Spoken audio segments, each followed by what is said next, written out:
You're nothing but scum." His voice cracks as the words leave his mouth. Not rage, fear. The gavel falls. Life. The bailiff steps forward with the cuffs. My ex-wife leans into her new husband's chest, smirking like she just won. My son looks away. My daughter bites her lip. They've forgotten the man who once carried them to bed in the middle of the night. They only remember the headlines. Then the bailiff pauses, leans down, whispers something, hands the judge a folder, my last contract. And just like that, the blood drains from his face. He had no idea who he just sentenced, but he will. I met Elaine in law school, sharp, charismatic, dangerous in heels and cross-examination. She said I had an old soul, that I made her feel grounded, safe. We married a year after graduation, had 2 kids, a house, a rhythm. I built my own practice. She climbed the DA's office ladder.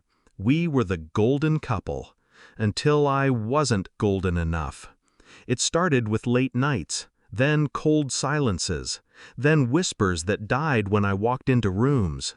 She accused me of control, of being emotionally unavailable, of financial abuse. Funny, I never touched a cent of hers, but I had no idea she'd touched mine.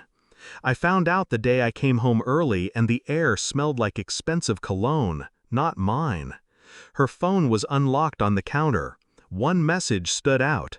From Judge Alan Merrow, my friend, our wedding officiant, my former mentor. It unraveled from there. Bank accounts rerouted, kids coached, assets frozen. She built a case brick by brick while I still believed we were fixing things. And Merrow? He made sure every motion I filed went nowhere. Gave her full custody, stripped me down to supervised visits and monthly support payments that bled me dry. I wanted to scream, but rage is sloppy, and sloppy doesn't survive in courtrooms or war zones, so I went quiet. Cut the anger out of my system like rot from a wound. I sold my house, moved into a shoebox apartment, started over, but not from scratch. You see, before I ever stepped into law, I served. Army intelligence. I know how to vanish in plain sight, how to plan, how to wait. Over the next 2 years, I rebuilt. Not my life, my weapon. Step 1, reputation. I let them think I was broken. Then I changed my name, switched states, rebranded. Started consulting under aliases. Quiet, high-profile clients, corporate espionage defense, tech firms, political campaigns, all airtight, all untraceable. Step 2, leverage. Elaine had ambitions. Merrow had skeletons. I dug until I found the dirt. She'd been laundering her campaign funds through a shell nonprofit. He'd been covering up misconduct allegations from the bench for years. Classic power addicts, sloppy with their secrets when they feel invincible. All I had to do was collect, patiently, precisely. Then I made my move.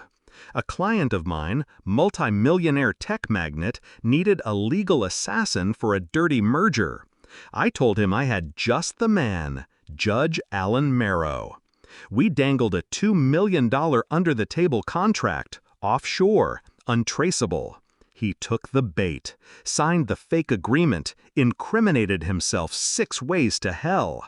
We recorded everything, but I didn't release it, not yet. I waited until today, the final cherry on their little victory sundae. They framed me, planted evidence. Her new husband, also her campaign manager, filed fraud charges under a company in my name. They used a judge in their pocket to fast-track the trial. Merrow presided, of course. Elaine smiled through every minute. The verdict? Guilty. The sentence? Life.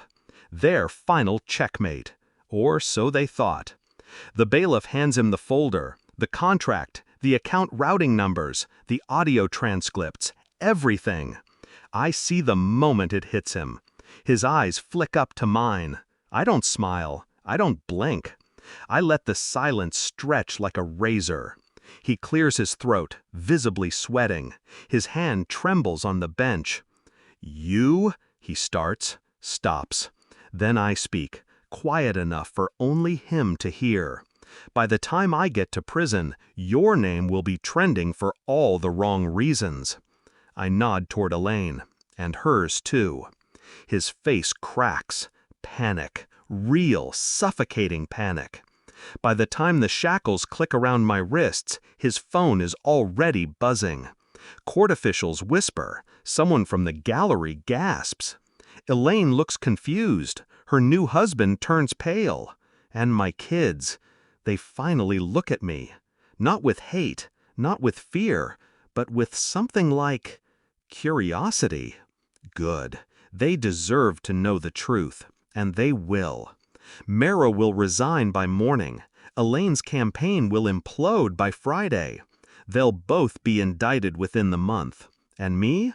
I'll serve time, sure, but not for life. Because I made a deal before this ever started. The real sentence was leverage. Now it's my turn to appeal. With all the evidence I've gathered, they'll trade my freedom for their heads, and they'll thank me for it.